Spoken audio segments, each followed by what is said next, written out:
Halo, salam. Dalam bukunya A Theory of Semiotics, Umberto Eco menyatakan world is open text, bahwa dunia ini adalah teks. Itu artinya dunia ini dapat dimaknai. Apapun yang ada di dunia ini bisa kita maknai. Di kehidupan sehari-hari pasti kita akan menghadapi yang namanya di jalan raya ada lampu merah, itu ada merah, kuning, hijau. Kita akan menghadapi orang-orang yang berwajahnya muram, senyum, kusam. Kita akan menghadapi ada matahari terbit tenggelam, itu tandanya apa? Mengapa semua itu punya makna? Oke, kita bahas simbolisme.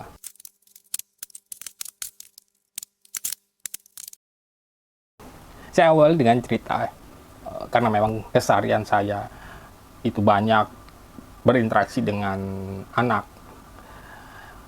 Saya sering memperhatikan wajah mereka, mimik mereka, dan habit mereka itu sering berubah-ubah, karena juga namanya anak-anak secara psikologis ya masih dinamis sekali, belum punya karakter yang kuat.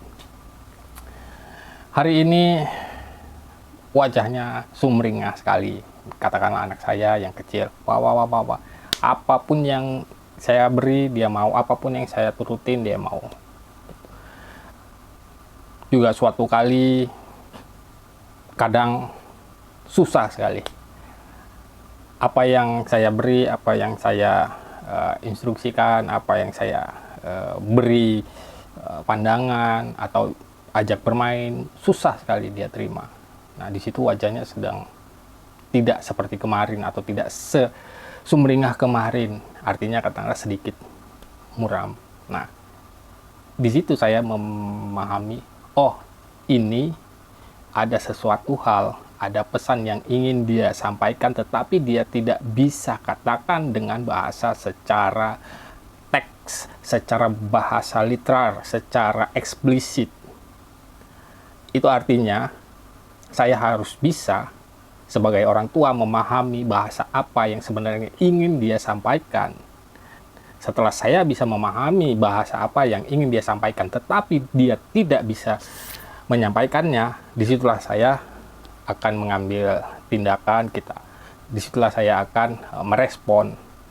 Ketika dia sedikit muram, tidak seperti biasanya, oh ya, ini sepertinya ada sesuatu hal. Apakah dia mengeluh, apakah dia merasakan sesuatu sakit di dalam tubuhnya, apakah dia punya masalah ketika di sekolah, apakah dia punya keinginan tetapi dia tidak diturutin, terabaikan oleh orang tuanya. Nah, di situ saya gali lagi dengan ajak bermain. Nah, itu adalah contoh bagaimana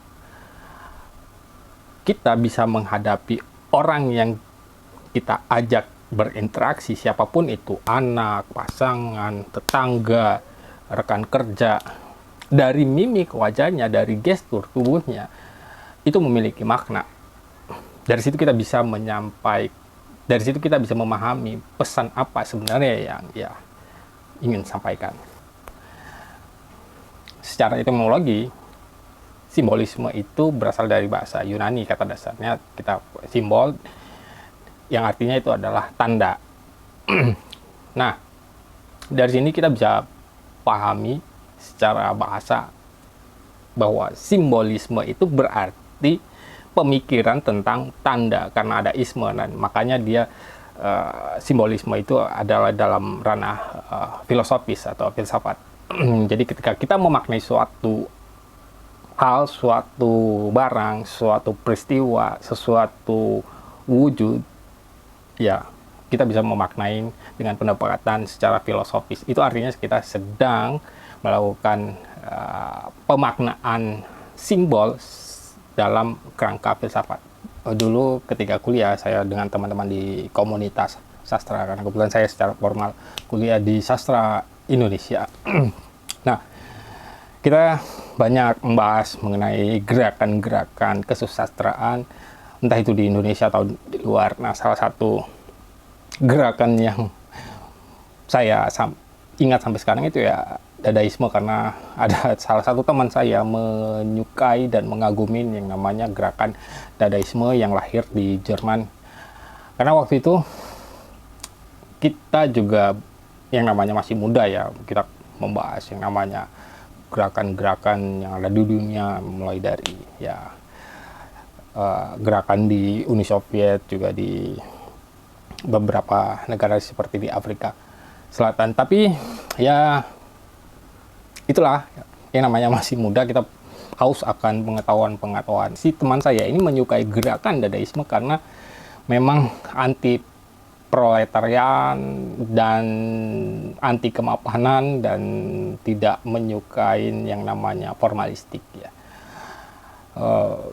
Di situ sesuai dengan nilai gerakan yang diusung oleh Tristan Tzara, tokoh yang mencetuskan yang namanya Dadaisme itu Tristan Tzara di Jerman. Juga karena munculnya gerakan Dadaisme waktu itu karena memang terjadinya konflik perang dunia ya di Eropa pada waktu itu.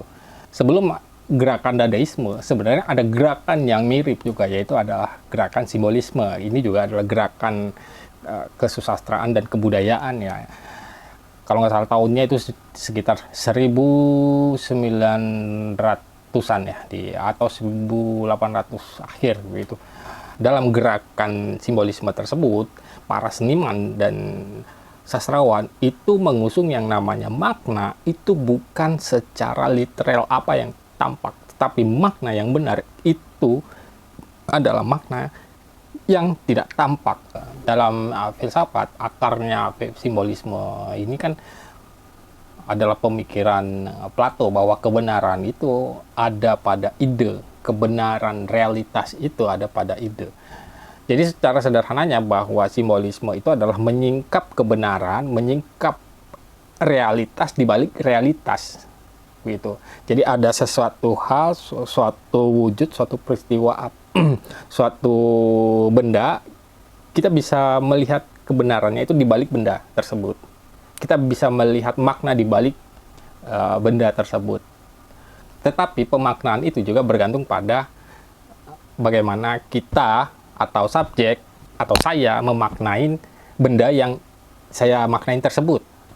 Contoh sederhananya begini, saya melihat cuaca sedang mendung, padahal saya mau keluar. Nah, karena cuaca mendung, saya memahami, wah nanti keadaannya akan hujan. Nah, makanya saya membawa payung. Itu sederhananya. Contoh lain, misalnya saya sebagai laki-laki katakanlah di satu tempat yang memang baru saya kunjungin, saya datang dan saya melihat seorang perempuan itu memang tidak saya kenal, dan ketika saya melihat dan dia juga melihat saya, dia tersenyum. Senyuman itu saya maknai, oh sepertinya orang tersebut kenal ke saya. Nah, pesan yang saya cerna tadi itu belum tentu sama dengan pria lain. Katakanlah si Z, dia melihat perempuan di suatu tempat yang tidak dikenal, tersenyum ke si Z tersebut. Nah, si Z bisa saja dia memaknai, wah si perempuan ini sepertinya ada sesuatu atau something.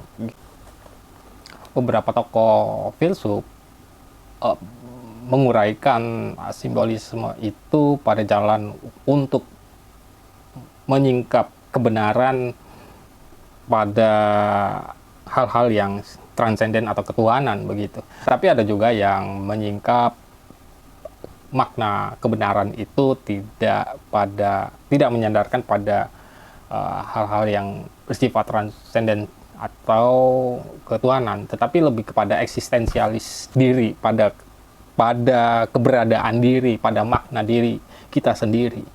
Yang paling mudah dan yang paling banyak digunakan adalah perspektif simbolismenya Ricoeur ya. Hermeneutika simbol, perspektifnya Ricoeur itu banyak digunakan, baik itu dalam tradisi akademis maupun non akademis ya. Karena dia lebih sederhana dan gampang. Jadi sederhananya begini, pemikiran Ricoeur itu untuk memahami suatu makna, suatu pesan, suatu kebenaran, itu kita lihat dulu teksnya, kita lihat dulu bendanya, kita pahami dulu secara literer, kita pahami dulu secara apa yang tampak. Baru tahap berikutnya, kita menyingkap di balik itu apa. Tentu saja, penyingkapan di balik benda itu kita tidak bisa lepaskan dari apa tahapan yang pertama tadi. Contoh misalnya pada anak saya ya, karena saya banyak interaksi dengan anak, seperti yang tadi saya singgung di awal. Anak saya seharian dia sangat aktif bermain kesana kesini warawiri, membawa mainan, tetapi sore harinya dia hanya duduk, tidak selera melakukan apapun. Nah, dari situ saya akan melakukan tahapan pertama secara literer. Anak saya itu adalah anak yang periang, misalnya seperti itu, anak yang periang. Ketika tiba-tiba dia murung, ketika dia tiba-tiba tidak riang lagi, nah di situ saya harus menyingkap apa sebenarnya yang terjadi. Makanya tahap awal itu adalah penting, pintu untuk memahami makna dibaliknya ada apa. Jadi penting saya memahami anak kebiasaannya dan mengetahui habitnya seperti apa, untuk kemudian saya mengetahui, oh iya ada sesuatu yang terjadi. Nah, jadi suatu waktu anak saya murung itu karena dia ada konflik dengan teman bermainnya. Di situ saya, oh iya ternyata dia bermain tadi dengan temannya dan dengan temannya dia ada konflik. Nah, di situ saya menyingkap kebenaran, menyingkap sebenarnya apa yang terjadi atas kemurungan anak.